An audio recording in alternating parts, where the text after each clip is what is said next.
making his onstage debut tonight. Originally from the Chicago suburbs, now hiding in Kannapolis, please welcome Trevor Curtis. Hi, folks. As I said before, I am a transplant. How many people here are not from here originally? Don't even play. We know how many of you aren't really from here. Let's just, just a native works a couple of times doesn't make you a native. I hate to tell you.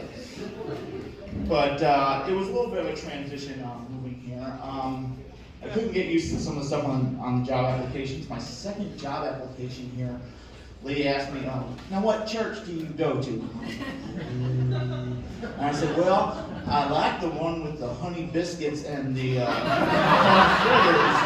and she apparently took that as an okay thing. And I was like, oh wow.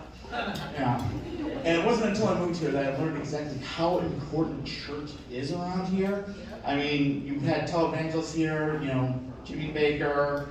Lately, you had one of them die, Ernest Angley. I don't know if you remember him. He's the one who looks like a small red, climbed up on his head and mounted it for about 20, 30 years and left it all over his face. But Ernest here, he was over in Albemarle, and he died recently. And I was like, okay. And I found out that he had his wife put in the front yard of the church.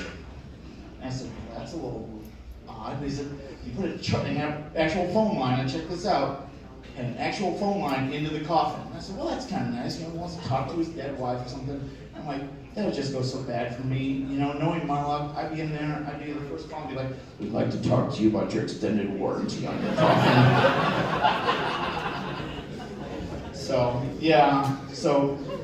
And it gets me thinking about church, and one of the things I always wonder about church is, why are there only Christian televangelists? It's only the Christians. Where are my Hindu televangelists? Hello? You have to give me all your money and I will guarantee that you don't come back as an insect. Guaranteed. Or, and don't shoot me on this one, where's my Islamic things? Oh yes, give me all your money and I give you 144 virgins instead of 72. Guaranteed, Yeah. I actually went to seminary for a year. I actually wanted to be a televangelist. I wanted to be the world's first pagan televangelist. I wanted to be up there with the whole pentagram and everything, and I had just two methods, two answers for it. Like, hi, we're pagans, we'll let you fuck. And the other one was, hi, we're pagans, twice the sex, half the guilt, come on down. So I talk a lot about religion and things, but I am actually a big geek. I know you saw this body and you thought, oh, that guy's in CrossFit. I just knew it. But I'm a huge geek, and like a lot of geeks, I saw the show Big Bang Theory, and most of us geeks, we fucking hated that thing. We didn't like the lazy writing, we didn't like the sexism, but man, we missed an opportunity there because where the fuck was the porno version?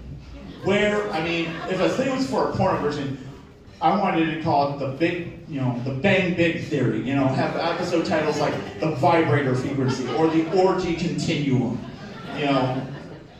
Brilliant stuff like that, But, so I'm really big into geekery, and everybody's like, oh, well, geeks aren't really smart. And I said, well, lately there's been a big thing in geekery where it's been a lot of thing about smut. And the thing about smut was that there was a big question about whether Batman would go down on Catwoman.